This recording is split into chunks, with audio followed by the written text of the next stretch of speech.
Well, welcome back, everyone. Nice that you're able to be here with us tonight on the 4th. And as always, we're recording, so maybe there are a few people that have family stuff and they can listen later.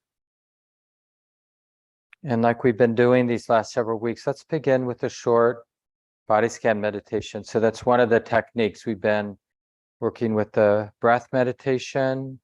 We've been doing open awareness practice, like at the end of our longer sit every Tuesday night.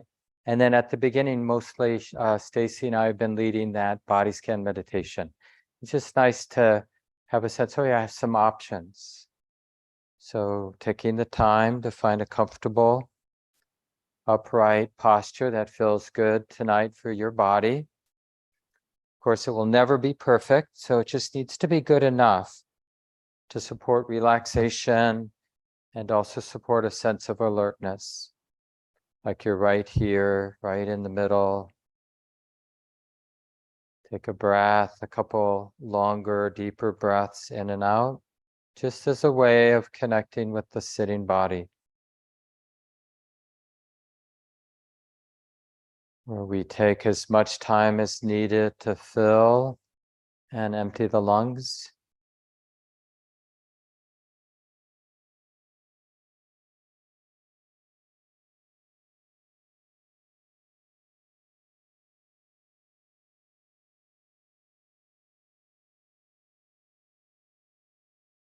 And then eventually let the breath continue on its own. And we'll begin our body scan meditation by simply opening to any sensations at the top of the head. So it's not about thinking about the top of the head, but just feeling what's here to feel, including the weight of the hair or the air touching the skin of the scalp, any pressure, and relaxing and opening to that band around the perimeter of the head, so the ears and back of the head, and the forehead and brow, temples. Simply receiving the sensations and letting them be the way they are. So allowing the head to feel the way it feels. Feeling the eyelids touching the eyes, just as that is for you. Any subtle movements in the eyes, any tension, just letting things be. Feel the air touching the skin of the face. Simply noticing any tension in the jaw, in the mouth, in the lips. So if there's tension, feeling the tension. If there's a sense of release, feeling that. Notice moisture in the mouth, wetness, or dryness, whatever it's like. And then the whole head, whole face together. Kind of unconditional surrender as we just feel what's here to feel in the face and head. And letting the sensations be.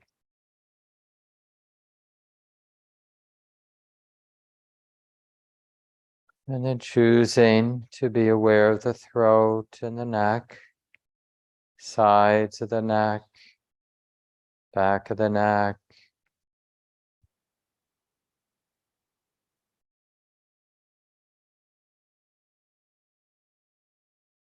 And learning how to be patient as we just keep the sensations here in the neck in mind.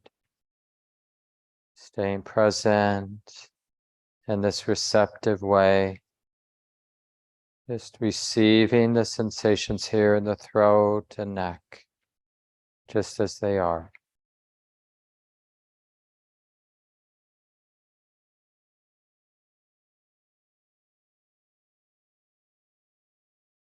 And from the sides of the neck, letting the awareness settle and open to the tops of the shoulders and all the way to the shoulder joints. And just resting the awareness, receiving, letting the sensations be.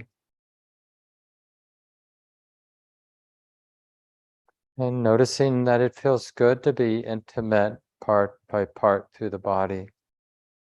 Feeling the shoulders just as they are and letting the sensations be.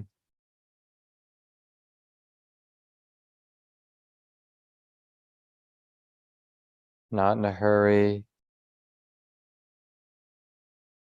Then the biceps and the underarms. Feel the bend of the elbows and maybe the air touching the forearm if the skin is exposed.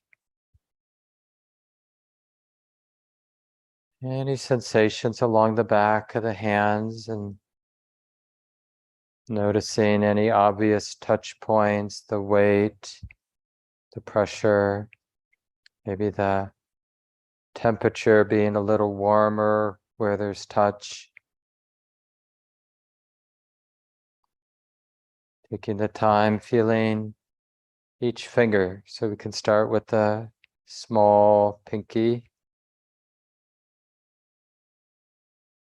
and the ring finger, little fingers, index fingers, feeling the thumbs, feeling both palms just as they are. And simply letting the arms and hands be. So intimate and letting the arms and hands be.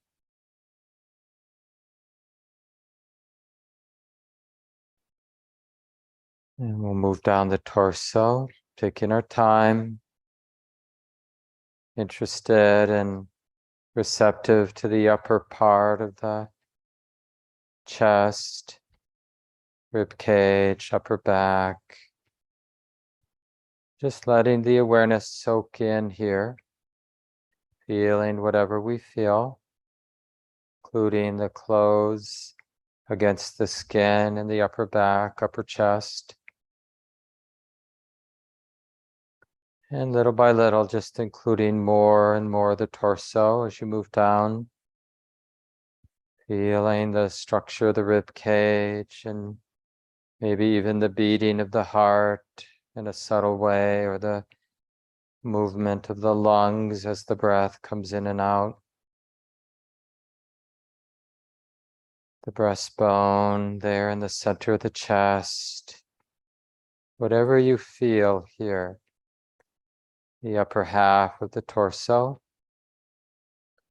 including the solar plexus and the kidneys, and the upper half of the spine.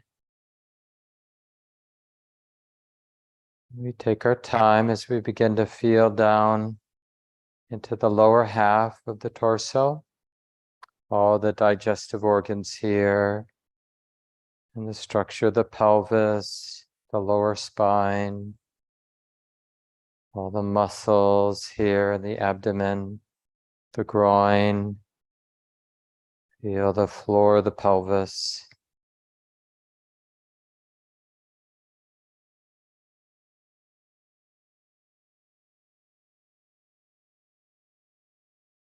And being intimate with the entire torso for a few moments.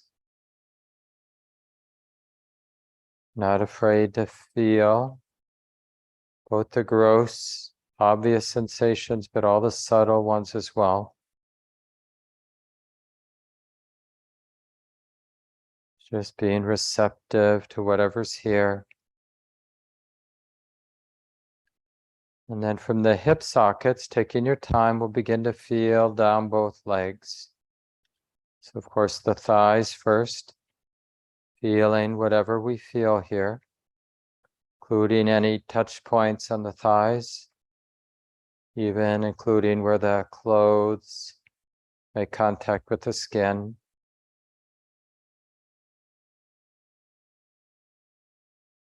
And feeling the bend of the knees, any sensations in the knees. Not afraid of any unpleasant sensations, just include those too. Down the shins and calves, all the way down through the ankles to the heels. And taking our time and opening to both feet, the bottoms, toes, tops of the feet, sides. We'll take a minute or so and feel both legs, both feet together.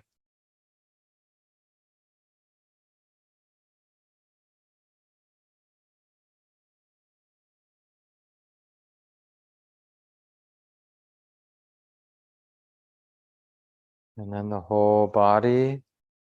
So instead of feeling responsible to the specific sensations in each part, it's possible to be open and receptive to the totality of the sitting body. Nothing's left out.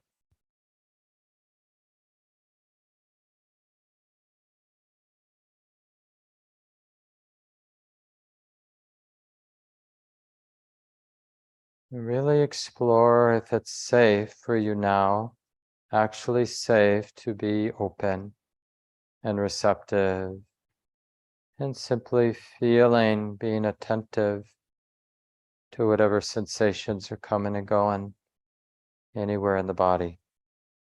It all belongs. The sitting body is like this now. Can this be okay? Just to be feeling what's here to feel and letting it be.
For just another minute or so, keeping the totality of the body in mind, not forgetting that sitting feels like this.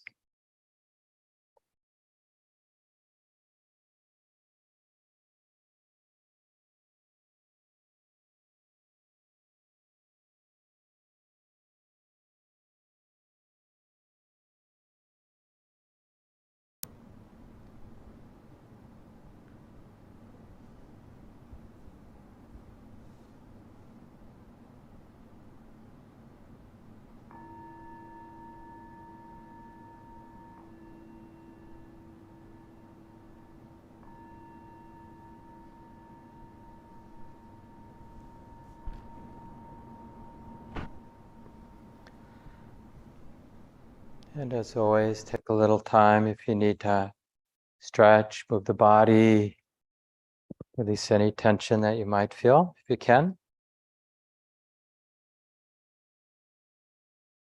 So anybody who wasn't here last week, Stacey and I, what we normally do in week 4, we discuss the very interesting question, well, and it's not just in our formal sitting time, but any time, well, what is it that gets in the way of the continuity of present moment awareness? And it's not about like judging ourselves, but just getting interested, well, what does get in the way? And what we find, especially over time being interested in what is it that drives the habits of distractedness in our lives, not just for me, but generally my friends and those around me. And the Buddha mapped it out, and he mapped it out in a way that, even though it's 2,600 years later, it makes a lot of sense. And the Buddha basically said that the animating forces of our distractedness are those forces of greediness, wanting something, right? We talked a little bit about that last week. And the opposite, not wanting, aversion, fear, anxiety, even boredom is a kind of aversion, right? So there are lots of expression of greed and lots of different, related expressions that we put under the category of aversion. And even delusion is its own sort of animating force, like not wanting to connect, not wanting to know, the denial, or I think that I know, like having a fixed view about things, so I don't have to be open. I don't have to be sensitive because I already know, right? So that's another sort of way our mind kind of operates in the world. And in Buddhism, we call them the three unwholesome roots, because our way of being, our way of thinking, our way of relating to each other, when that way of relating is arising out of any of these or some combination of these three unwholesome roots of greed, hatred, and delusion, or greed, aversion, and delusion, well, things don't go very well. It's like unsatisfying and heavy and difficult when that's sort of governing how my mind is relating. So tonight, Stacey and I are going to introduce like these powerful ways, like we're not destined to be relating in the ways that we're relating because of habit. So if we tend to be an aversive type, or you tend to be a greedy type, or you tend to be, we're all three types, but generally, the mind tends towards one more than the other two. Whether the deluded type is your main way of operating in the world, like I'm happy to be here as long as I don't have to be here, don't have to be aware, don't have to be connected, or and it's easier for us to detect, like sense what type our friends are. Are they a greedy type, an aversive type, or deluded type? And not so easy we have to ask our friends, what type do you think I am? In terms of the stronger personality tendency, does my mind go to aversion more easily, or to greed more easily, or to distractedness, denial, delusion more easily? But interestingly, there are some antidotes to these. We're not destined to have the attitude, however deep, strong that habit. For me, like I tend to be more of an aversive type generally, although I often joke that I'm pretty well-rounded with greed, hatred, and delusion, but probably more often, the default way this mind is conditioned to relate is an aversive, irritable, controlling type of way, right? And so there's a powerful way that, it's a training. It's not like a medicine you take and then you're done, but I can train my mind. Basically, what is the antidote to being averse? And that's the quality of kindness. And I know that can sound a little schmaltzy or sentimental or, idealistic even. But I think we mentioned either last week or the previous week that attitude, the way the mind's relating, is much more fluent, much more open to change than we might think. Like when I am aversive, irritable, defensive, or whatever the particular version of aversion that's active in my mind,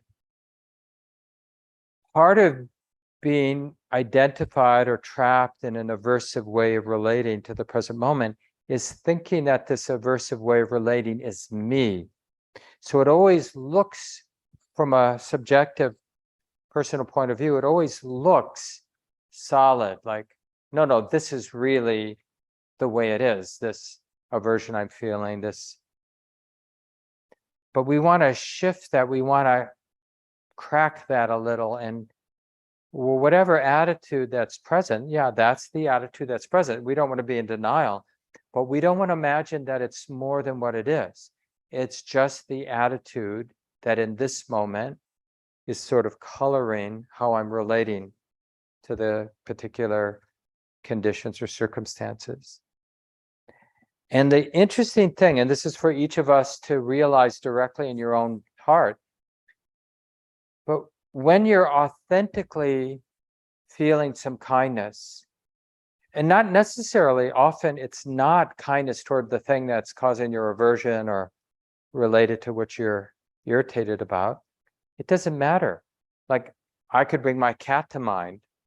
I have a lot of nice feelings for my cat. It's an uncomplicated relationship usually, and I don't like how my cat looks at chipmunks, but other than that, he spends a lot of time outside, but today he was inside, and we have a big patio door, and this chipmunk, which was totally oblivious to the cat being like less than 2 feet away on the outside, just casually, cheeks puffed out with seeds, eating the seeds that had fallen from the tree on our deck.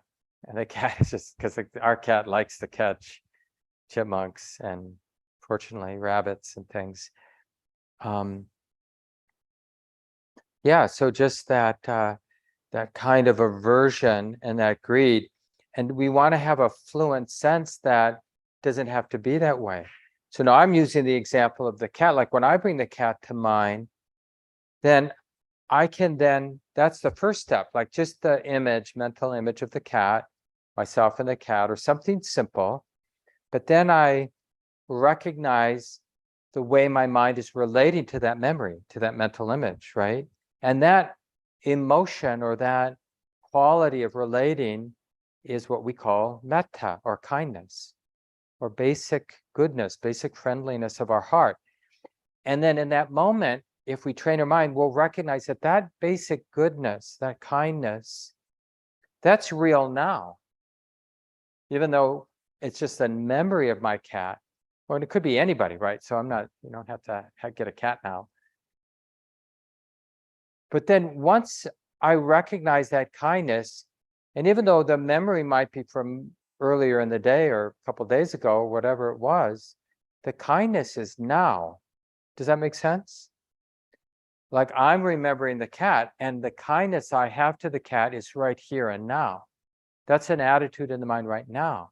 And then the interesting thing is, the aversion that I was feeling a moment ago, it doesn't really exist, can't exist in the mind that has authentic kindness.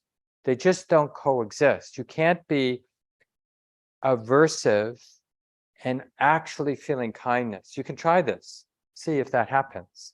Now, the mind is quick. You could generate the aversion and lose the kindness. You go back to the kindness, but you're going to lose the aversion. And that's just the start, because once we arouse the kindness by whatever way you can arouse it, and basically it's a confidence move. You're discovering or rediscovering, oh, this heart is capable of being kind, capable of being good. And then we're noticing something, we're noticing that emotion or that attitude of kindness independent of the thing we use to arouse it, to remind ourselves that my heart is capable of being friendly, loving, generous, warm, all those different expressions of that attitude that we call love or kindness, right? So now I'm feeling it. What does kindness feel when it's not about the kindness I have toward my cat? Well, it has a kind of expansive, its very nature, right? It has a generous, like we even use that phrase, generosity of the heart, don't we? Because that's what we feel. And the other thing we notice is like whatever comes into the field of awareness, I tend to have a friendly way of relating to it, right? Because now that's the general attitude of the heart. And so even the black cushions on the floor here, or there's just that kind of, oh yeah, sometimes it's like this. It's inclusive, it's kind. It's not judgmental or critical. It's the opposite, right? Because love, the essence of metta, that's the Pali word, usually gets translated as loving kindness, but it might be better to translate it as basic goodness or benevolence. We don't use that word so much anymore, but even friendliness is a good translation for the word metta, that kind of wholehearted friendliness. And it's inclusive. It doesn't have to throw anything out of the heart. So that's that expansive. And in Buddhism, we use the word boundless or immeasurable, because when we're really in touch with the attitude of kindness, even people or things that are dangerous or have been really hurtful, we don't hate. We still might need to keep distance. We still might need to speak truth to power, but we're less and less drawn to hate. We can still have love in the heart and take care of ourselves and take care of those we're responsible for. We don't become stupid because there's a lot of loving kindness. So we don't want to go hug a rattlesnake or something like that. We know to keep distance from things that we should have some distance from, like even an ex. I don't hate you, but I really don't want to see you for a while, maybe forever. I don't know. But right now, I can't see you, and that's kindness to myself. It's kindness to everyone. But it's not sentimental, like, oh, we should all just have a group hug, because that's what kindness is. No, kindness is really functional in that way. It's really the absence of hate and aversion. And you can notice when you do have some loving kindness and you get interested in that attitude and you sense that generous, that inclusive quality, and it starts to feel, it blossoms almost, and it feels pretty boundless. And then you can just notice the absence of fear. It doesn't mean there isn't danger in the world all of a sudden, but it's like that closing of my heart. I can do whatever I can do to be safe without closing my heart in any way. That's that boundless quality of love. And we want to really trust it, because it's like an antidote to all of the strong tendencies to fear and aversion and anger and hate and resentment and boredom and giving up, all the different expressions of aversion. And I'll just briefly mention the same thing with lust and greed. There's an antidote to that, and that is remembering that everything changes, that everything's uncertain. So you really want something in your life. You really want it. But you just you're not telling yourself you don't want it. You're just getting the whole picture. Yeah, and things change.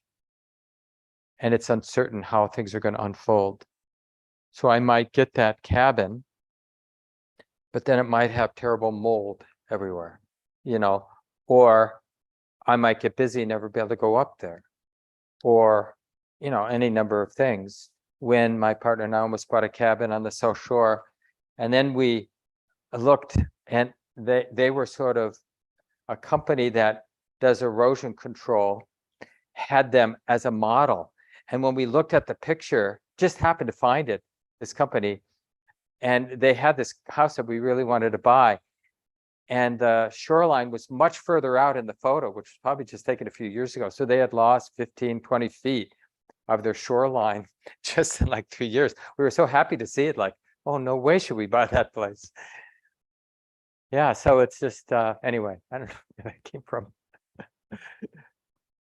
But just understanding that things are uncertain, it really undermines the conviction of lust and greed and, oh, if only I had this, then I'd be happy. Because there's no end. And we kind of know, yeah, I might have that, and it might be some nice feeling of gratification for a moment, but then it's going to go away. So, and you can experiment with both of these things, but tonight, Stacey's going to lead us in a guided meditation with loving kindness.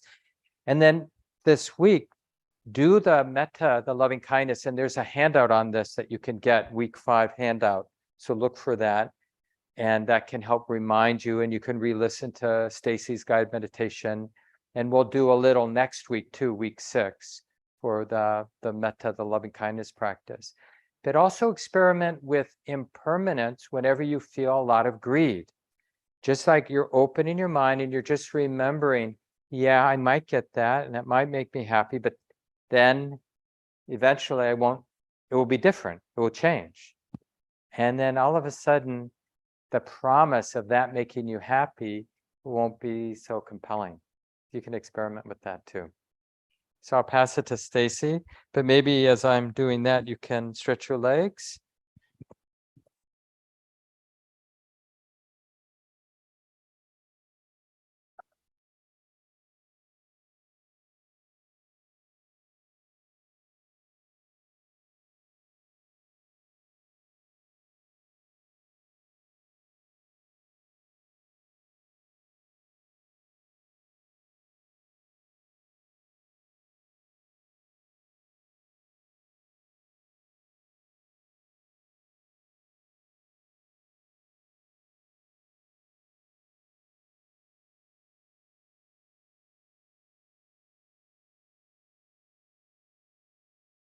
How's the sound in the room? Online, can you hear me okay? Okay, all right. So again, finding that posture that we can support for the next half hour or so. Relaxed.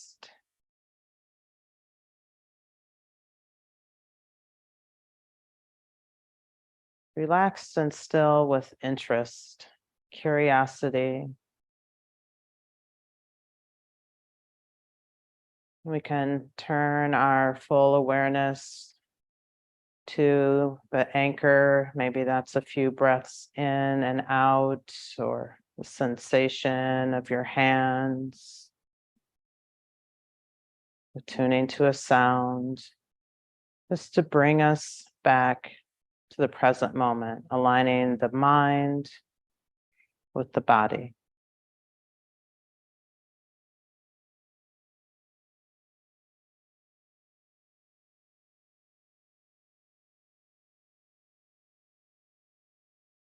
Just allowing the nervous system to settle, letting go of the words we just heard from Mark.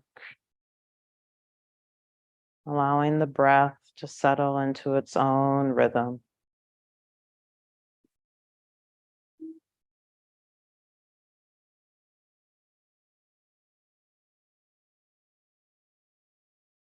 And we're interested in setting this intention of inclining the mind toward kindness.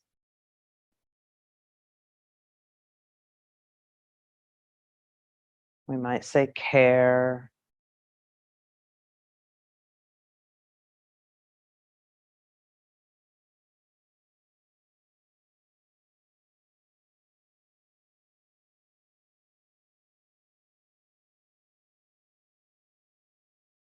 In a way that doesn't exclude anyone.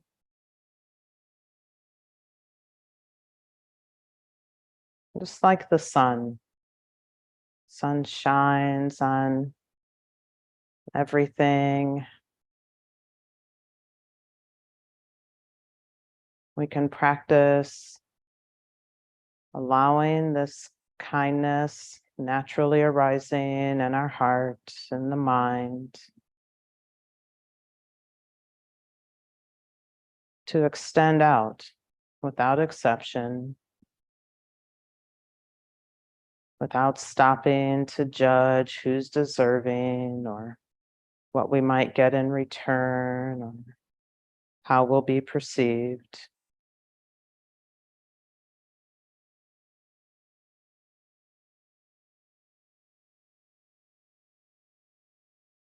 not grasping after things being a certain way or hating. Learning to be in harmony.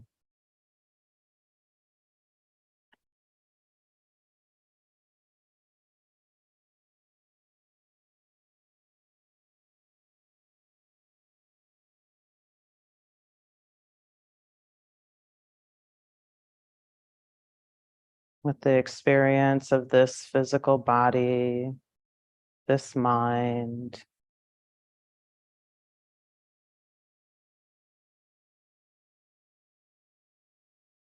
the space that we're in.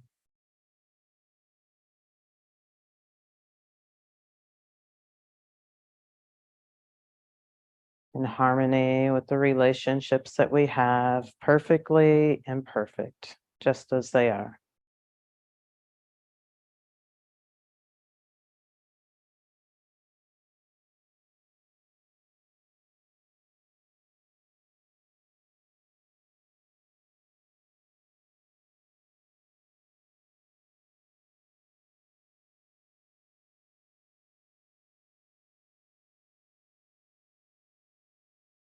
And we can continue to check in with the body, interested in what it feels like, this inclining the mind toward care, toward kindness,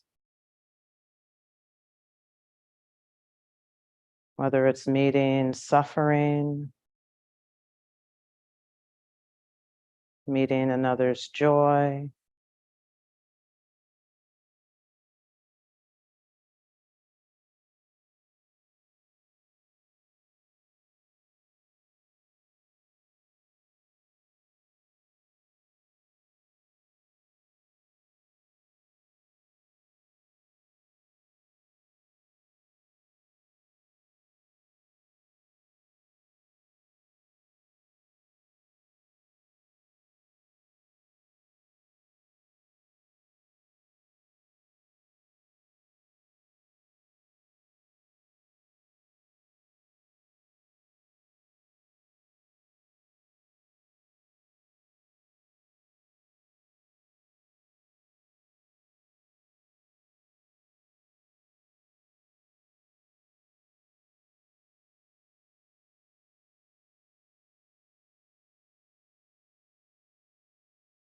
the formal practice of metta.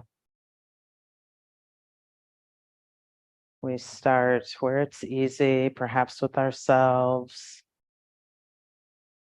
and move gradually when it makes sense for us, when it feels comfortable, natural, to allow this intention of care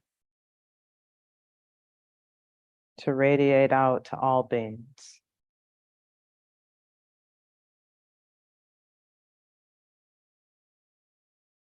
But we go through these different categories of people to understand, to unpack our own barriers, our own hindrances to offering care, kindness to some beings or all beings, to see the rub where that is.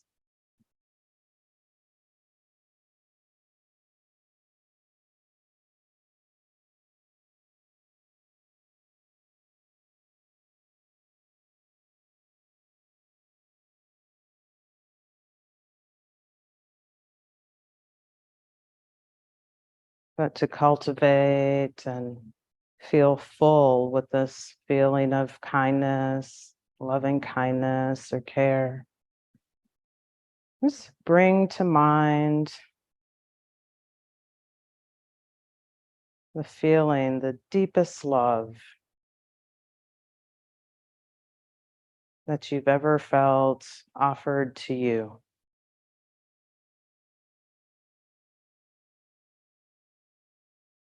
Perhaps it was a parent or an elder in your family, or a neighbor. Perhaps it was even a pet. And just bringing to mind that warm, caring feeling.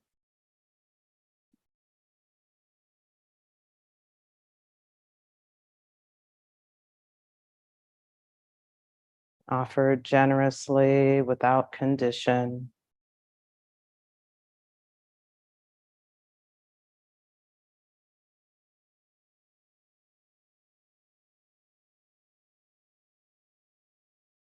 And perhaps you recall feeling safe or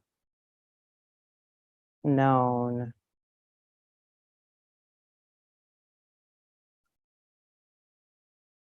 protected,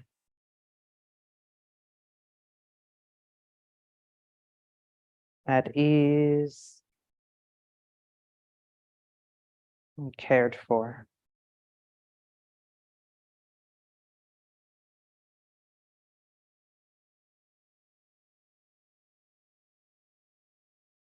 And letting that memory, that feeling be full in you now.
Cared for just the way you are.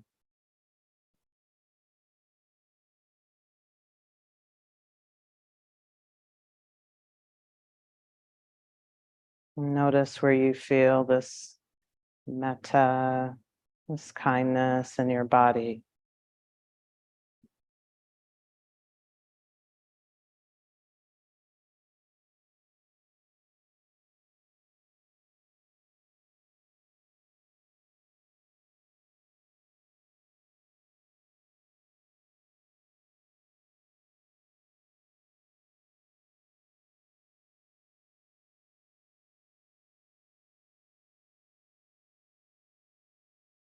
Not resisting or needing to overlay this feeling with a narrative,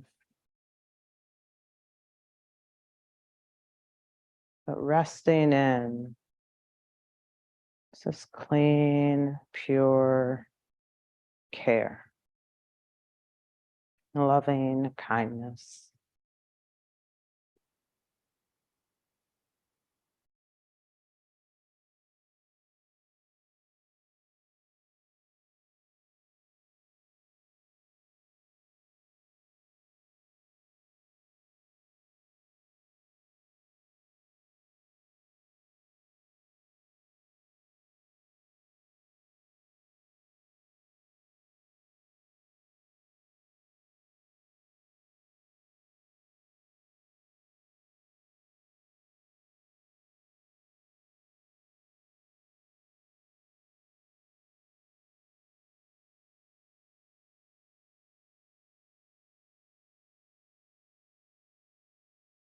We'll practice together sharing this feeling of care as it makes sense for you.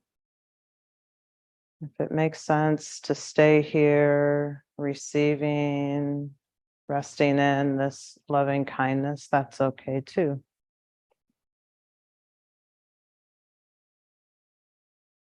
As you're ready, perhaps bring to mind someone that's easy to love. It could be the same person that came to mind previously, a pet, a loved one. Maybe it's even yourself.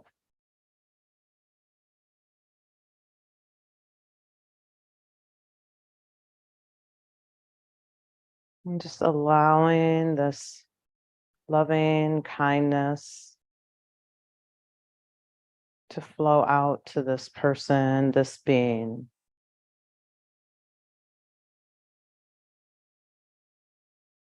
Without condition, without narrative.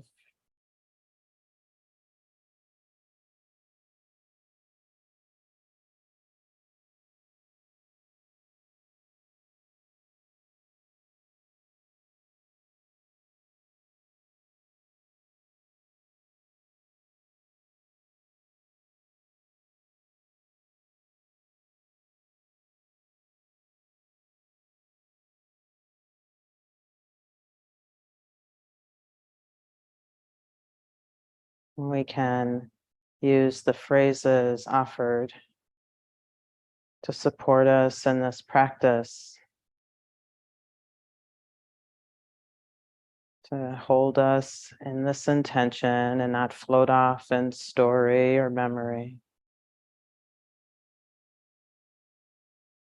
This being that comes to mind, may you be happy and at ease.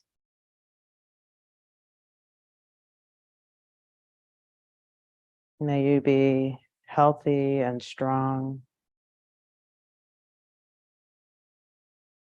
May you be safe and protected from harm.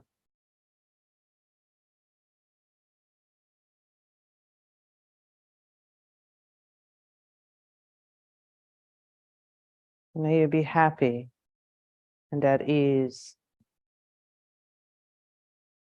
May you be healthy and strong.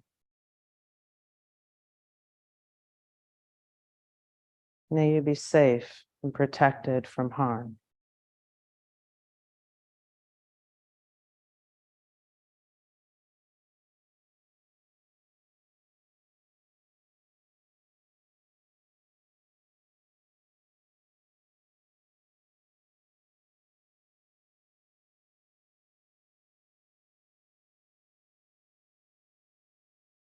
Not forcing or pushing this intention for care, simply allowing, being open to it moving as far as it wants to go.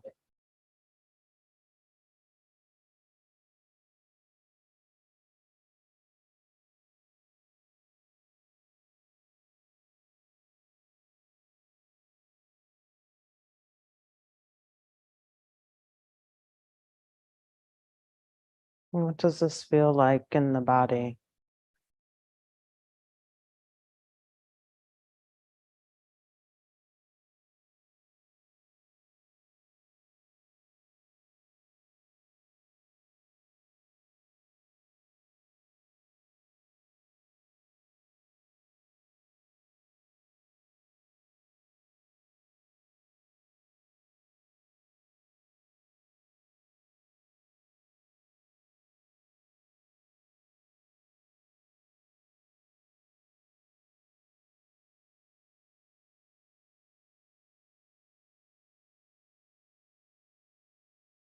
And if it feels right to continue allowing this care to move outward, you might bring to mind a benefactor, teacher, someone who's had an important role in your life, your growth.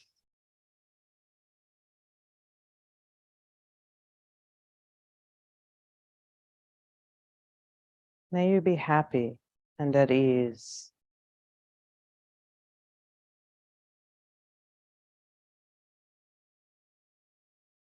May you be healthy and strong.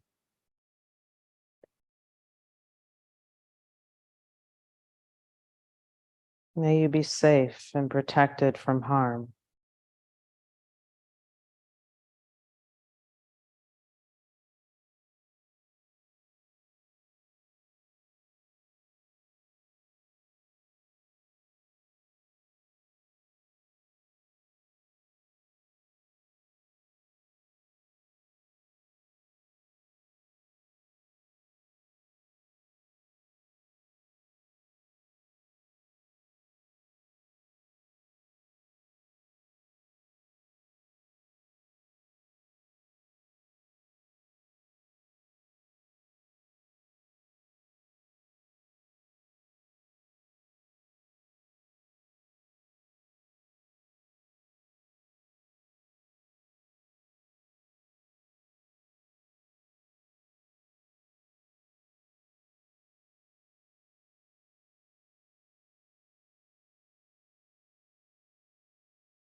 And if you feel some stability in this practice, just continuing to allow this kindness, this care to move outward, perhaps to living beings we don't know or know very well, perhaps someone we passed on the street or a cashier that we encountered.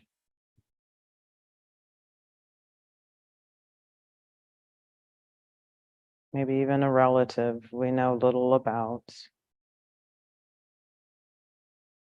We might call these people neutral people in our lives. Wishing them too to be happy and at ease.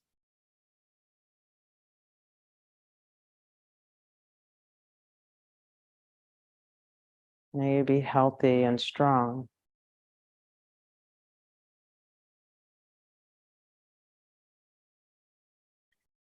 May you be safe and protected from harm.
And as we feel more at home, at rest, in this place of care,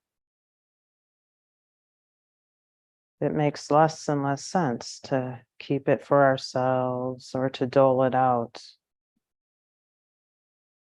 to particular beings who we've deemed deserving or worthy.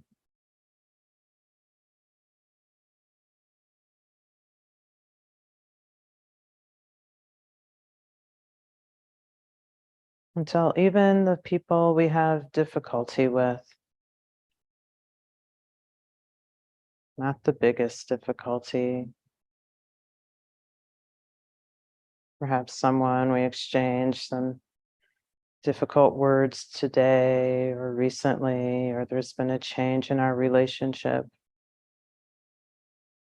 We can check in with the heart, mind,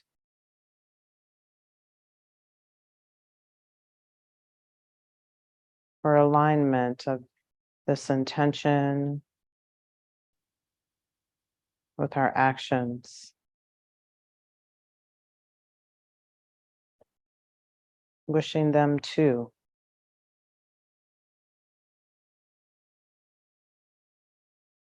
May you be happy and at ease.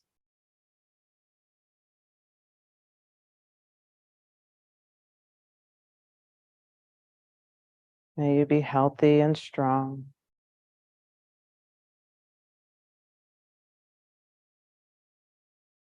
May you be safe and protected from harm.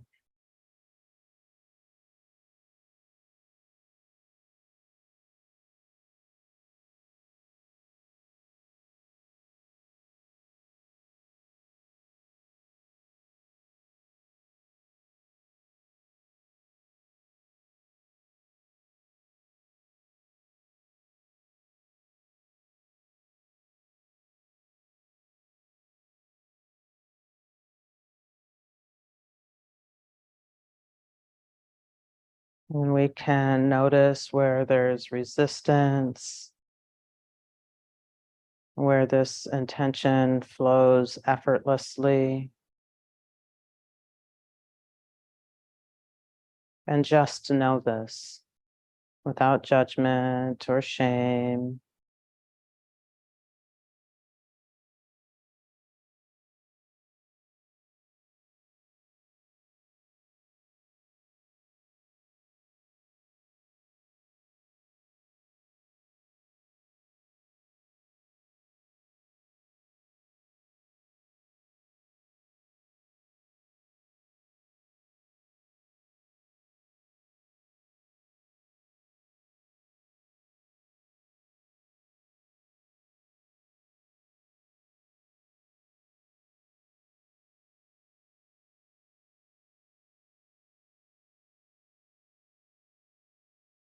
And we can notice where in our body we feel resistance,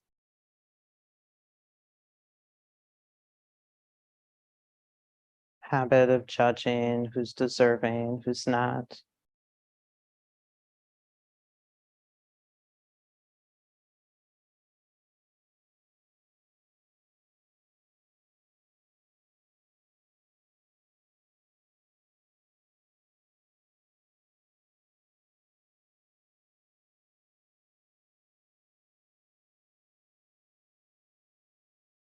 Staying connected to our intention.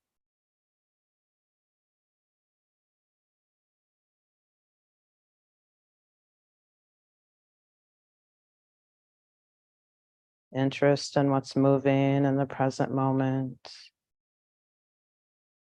what's moving in the heart. Is it love, kindness, fear?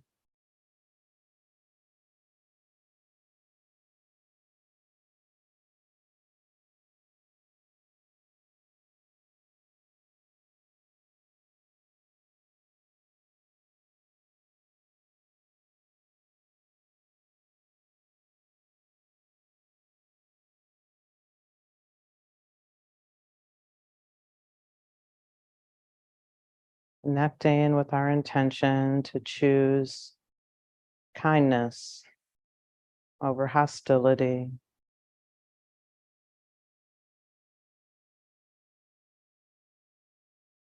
Choosing care over mean words.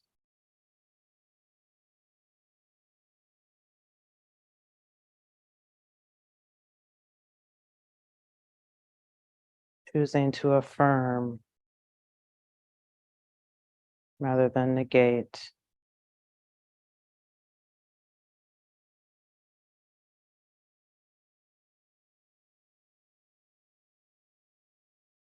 Choosing to support and build people up rather than tearing them down, ourselves included.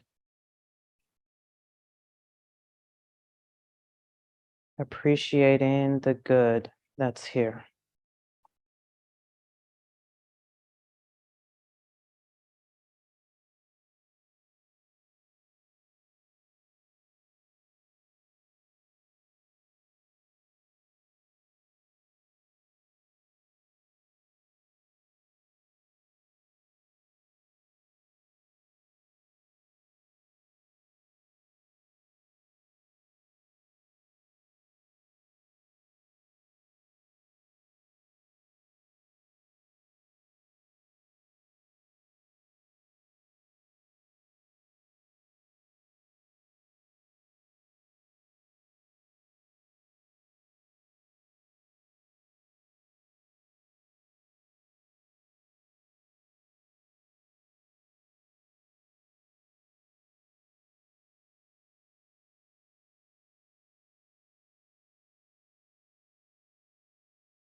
May all beings be happy and at ease.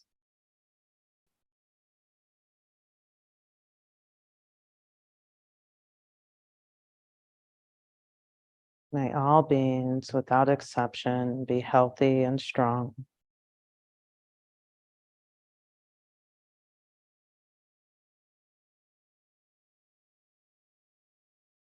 May all beings be safe and protected from harm.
Take a minute to adjust and stretch as you need to.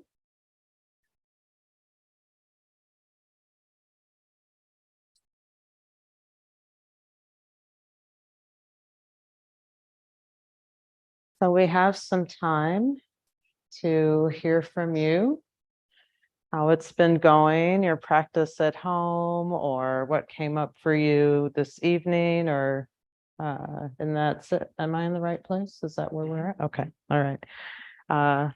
Yeah, any questions that you have, or insights, or reflections that you'd like to share? If you're here in person at Common Grounds, you can come up if you're comfortable to the chair here, and we'll just pass you one of these mics so that the folks online can hear the question. And folks online, if you would, I think just unmute yourself is probably the easiest way, and we can put the mic to the computer so the folks that are in the room here can hear your question or share. It's always nice to share your preferred pronouns. Yeah, so why don't we maybe check in with the folks online first?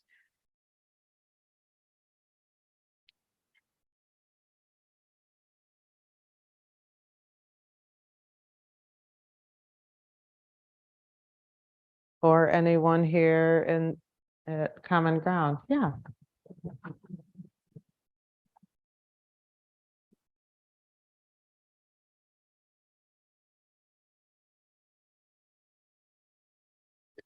Hello, my name is Jesse. I guess this is more an insight as I moved into contemplating the kindness. The resistance I felt was definitely aversion. And I would get in this space where I felt like I was really letting the metta blossom, but then those aversive thoughts would come in, and people that I still have grudges against. And I guess the effective response to that was to extend that kindness to them. But the whole half hour, that was kind of an ongoing struggle. I don't really have a question. That was just my thought.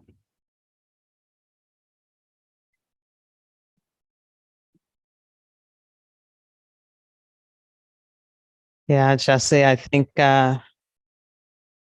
you speak for many of us, right? That's pretty natural, right? I don't know about you. I haven't had any perfect relationships, right? Sort of the hallmark of a long-term relationship, friendship, right? You've hit some bumps, and we don't always come out together, right? It's a phrase that we grow apart or something. And so it's natural to be like, oh yeah, well, they did that one thing. But it really is not at all about the other person, right? It really is coming back, checking in here. Like, what does it feel like in the body to withhold or want to withhold, right? My mother was my difficult person in my metta practice until she died, like all the way to the end, right? And it never got to be a perfect relationship. But I felt in my own heart just this softening, this willingness to keep showing up with care, right? Doing my best to not need anything from that relationship. Still in the back of my mind, and I could rattle it off today if I had to, right? The list of shoulds for a parent. Well, they should have, or I wanted, or I really needed. If I'd be a better, healthy adult today, if like all of those things, like Mark said, they don't magically dissipate. They do lose force when the anchor is care. Right?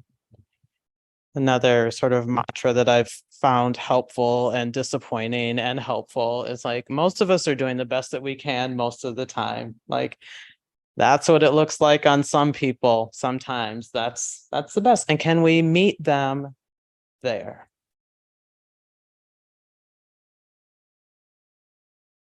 And it's not about them, right? It's about what it feels like to be that dogged.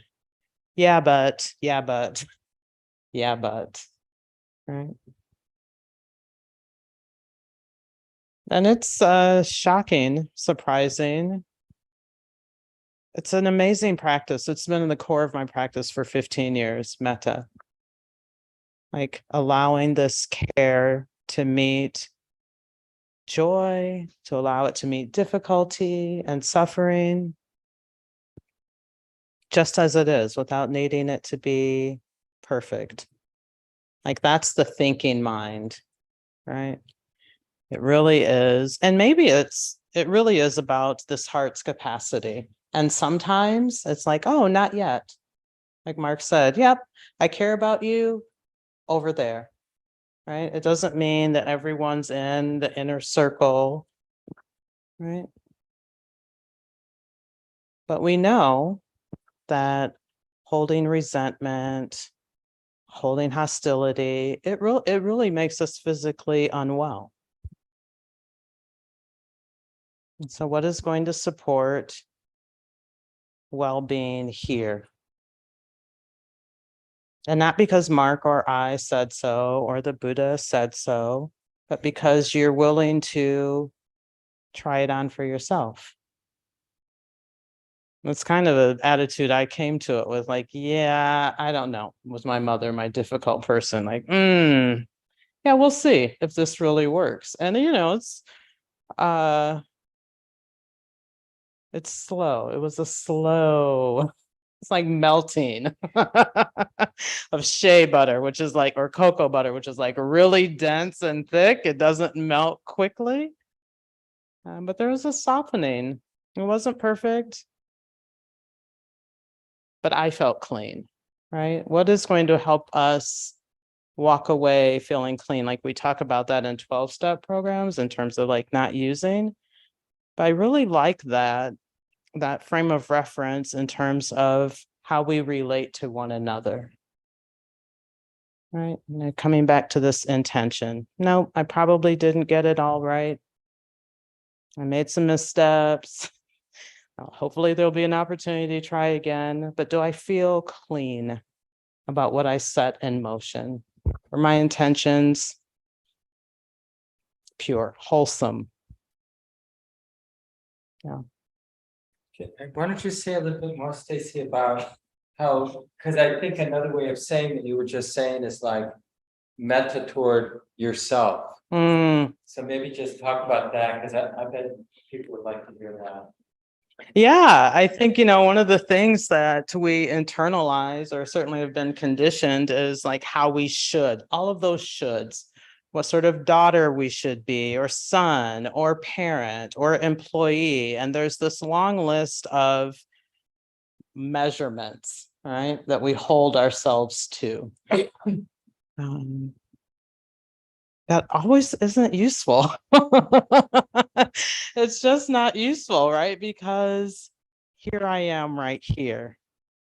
And, I actually learned this from Mark, just this gentle, kind sweetness with oneself. Like, oh, honey, yeah, of course it would be just like this. Of course, everything has all of the causes and conditions were the perfect storm for you to arrive and respond in this way. It could have really been no other way. Oh yeah, it's hard. And sometimes like, yeah, that was bad. That was a misstep. You probably shouldn't have said that. It was hurtful. And stay with that. Wholesome regret. Like, yeah, I don't want to do that again. I don't want to set that in motion. It's not a shame or, guilt. Like that actually wasn't in alignment with my own intentions, my deepest values. Can I remember that? Be kind and give myself the opportunity to begin again. I think truly, if we're unable to offer metta to ourselves, it's damn near impossible to send that out to anyone else. In another course, we could talk about the near enemies, the things that look like loving kindness, right? But starting right here is not the easiest thing, but we really cannot go forward. Oftentimes folks will want to just jump to, yes, just loving kindness for everyone. But when you start to break it down to the neutral people, I think you're talking about, maybe this will help me in traffic or driving. Like I still yell and swear in my car. I do, like, and I come back. I'm not yelling and swearing at them. I mean, I am, but I'm not directing it towards them. Right? Or the difficult people. Like really understanding what our edges are in our relationship is the intention for this progressive exploration, this relaxing until, and this might take years, it could take weeks, it could take a lifetime. Those boundaries, the necessity for those boundaries just relaxes. And that's why I love to start with imagining that deepest love.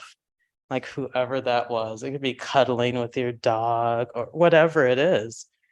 And like holding that right now to the point it makes no sense to not share that and allow that to move out. Yeah.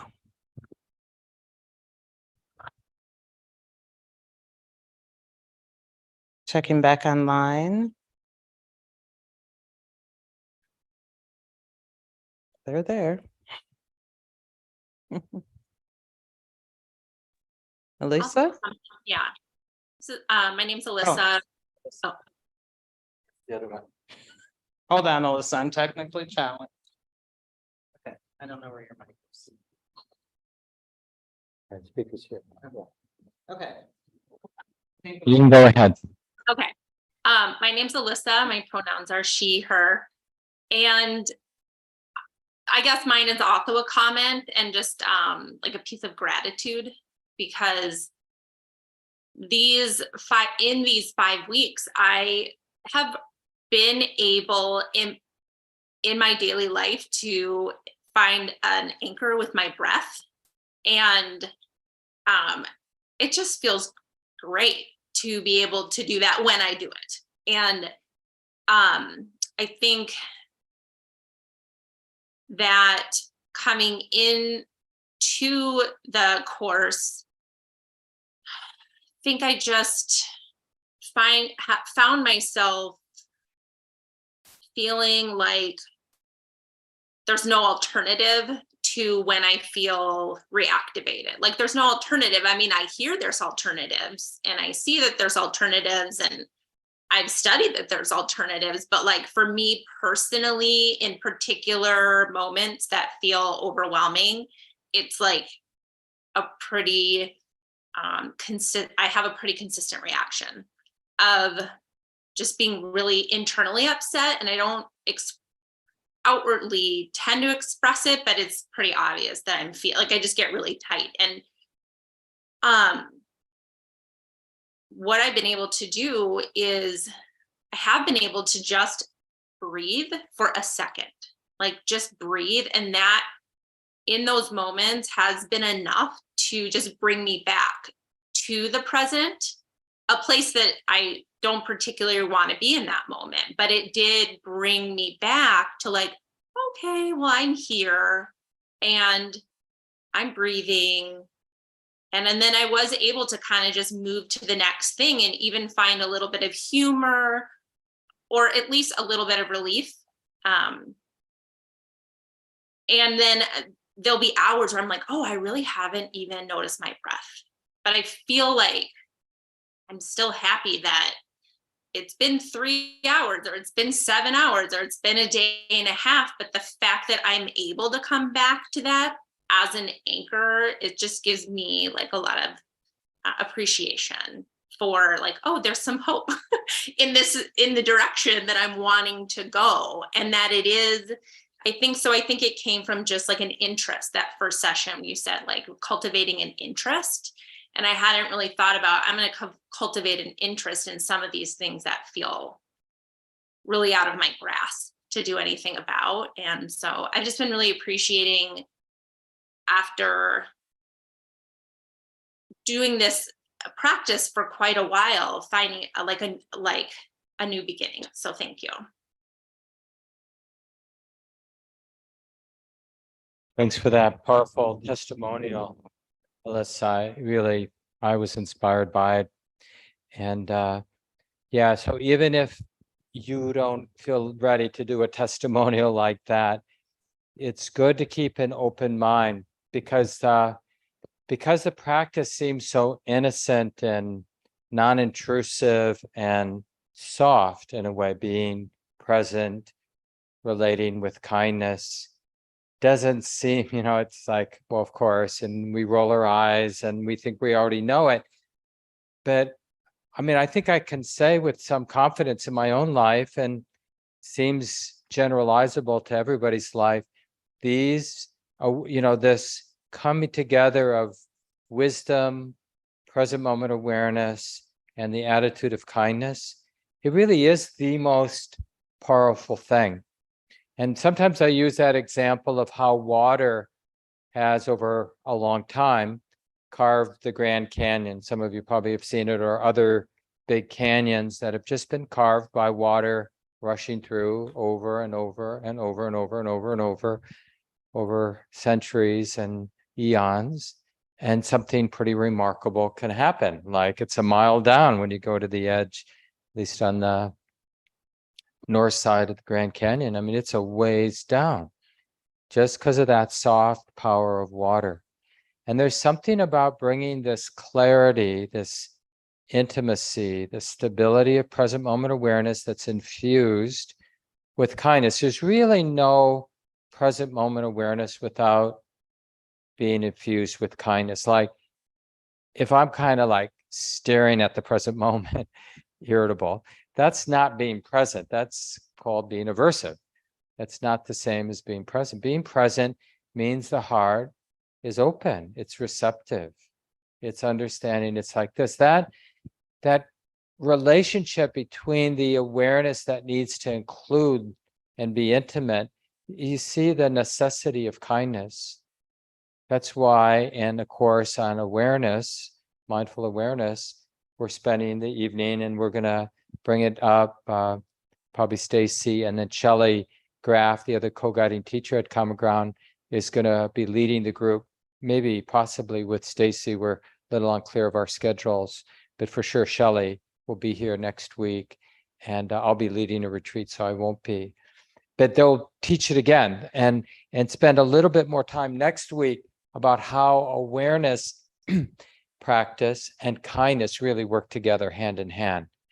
But that doesn't mean it isn't valuable to do what we did tonight when Stacey was leading the sit and really spend the whole half an hour or your whole sit. You might want to do that several times in the next week and throughout the rest of your life, where you're specifically doing the whole time you have, keeping the attitude of kindness in mind, however you can do it. And if you feel like you need some more background, of course, you could go back to the guided practice tonight from Stacey, but Stacey and I teach this style of meditation the first Friday of every month, and we just take turns. So I'll do it this Friday. It's the first Friday of the month. Stacey will do first Friday of September, of August, and we're both leading a retreat in September, so we'll get a sub. I don't know who that will be for the September session, but it's drop-in, so you can always get a refresher coming to that first Friday of the month, 7 to 8:30 Central Time, and that's both in person and online. Because we really, that's how we develop the continuity and the stability of present moment awareness. We find the attitude that really helps us stabilize present moment awareness. And see, check this out, both in your formal sits this week, but also during your just daily lifetime this week, when you just have the remembering the inclination to be present. And then as you're feeling, you can just check it out right now, just sensing the body that's sitting here and hearing the sound of my voice, aware of the visual field. And how, like, if we're really going to be present with some stability, some continuity, there is that inclusive quality of love. Like Stacey said a little bit ago, that there's that wise sense that given everything, this moment can't be different than it is. It doesn't mean my life is perfect or the way I'm relating is perfect. It doesn't mean there might even be some toxic emotions that you're triggering in me right now, or my pain in my body is triggering in me right now. But there can be a way of holding all of that with wisdom, awareness, and kindness that makes life workable. And it allows the heart to be there in the moment in a more stable, clear, receptive way, so that our response, what we think, what we say, what we do, is really much more grounded, much more appropriate to the moment, not creating terrible reverberations, in other people, in our own heart, that we have to constantly kind of take care of. Yeah, thanks again, Alyssa, for sharing that with us. And we have time if there's anybody else, either online or here in the room, just what you've been learning this week. Remember last week, Stacey and I talked about the hindrances, what gets in the way. Maybe you learned a thing or two this week that you want to share with the group. That would be nice to hear, or whatever seems relevant, questions that are emerging in your practice you want to bring up before we say goodnight. Anything come to mind? Yeah, please.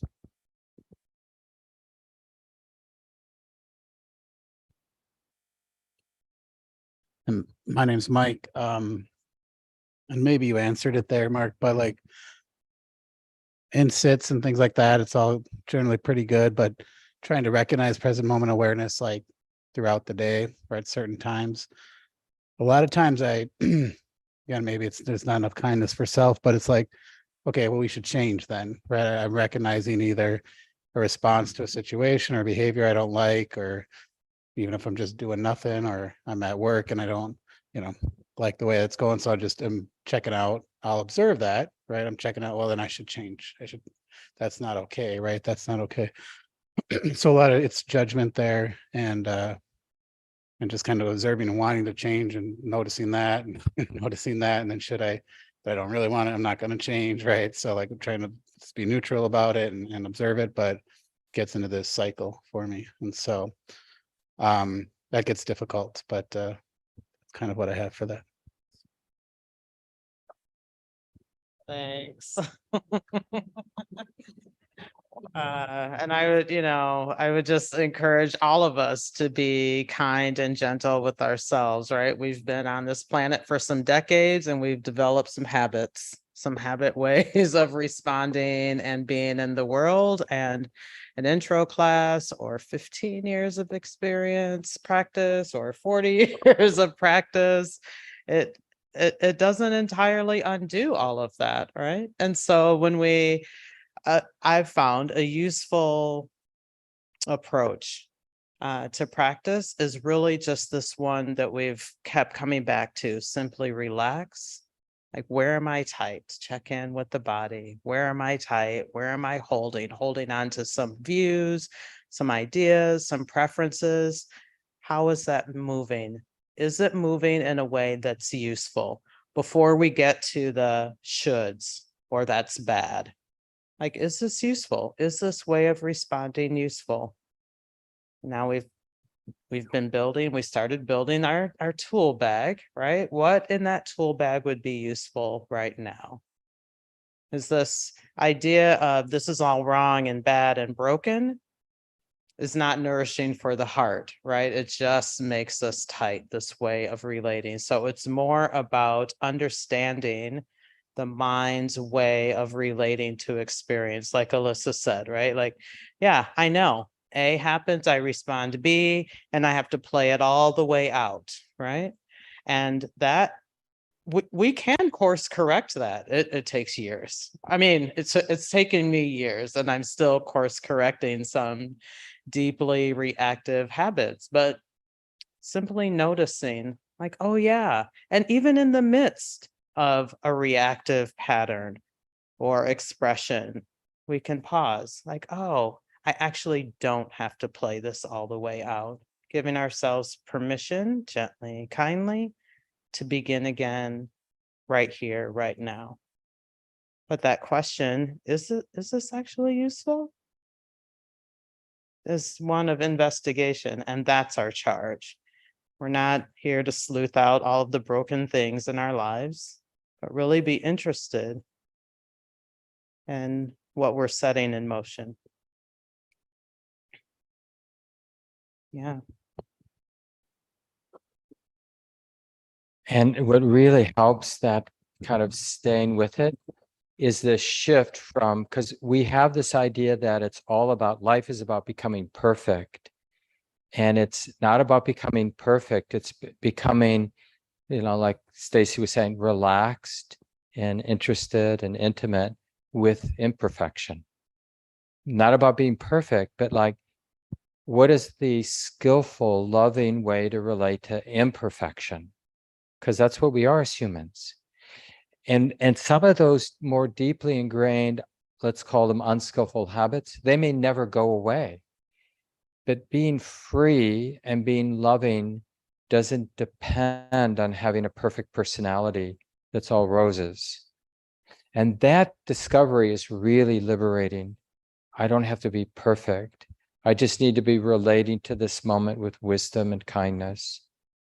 And that's enough.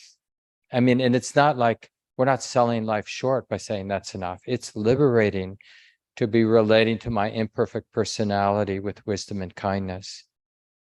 It really is. And that's doable. That's not like idealistic. We can relate to our imperfect personalities with wisdom and kindness, a sense of humor, patience. Really nice being together tonight. So I'll say goodbye because I won't see you next week. We have one more week. I just encourage all of you to really give yourself these 6 weeks. Try to do some practice every day, even if it's just a few minutes, formal practice. Really notice that it's happening, even not even because you want it to happen. You just notice that you're aware in more and more moments during the day. That's really cool when you start to notice that. And of course, there are many ways to keep your practice going after the class begins. And Stacey and Shelley will talk about that next Tuesday night too. Thanks, everyone. Hope today was a nice or peaceful day for you, 4th of July. I'm looking forward to our last session next Tuesday. Take good care, everyone.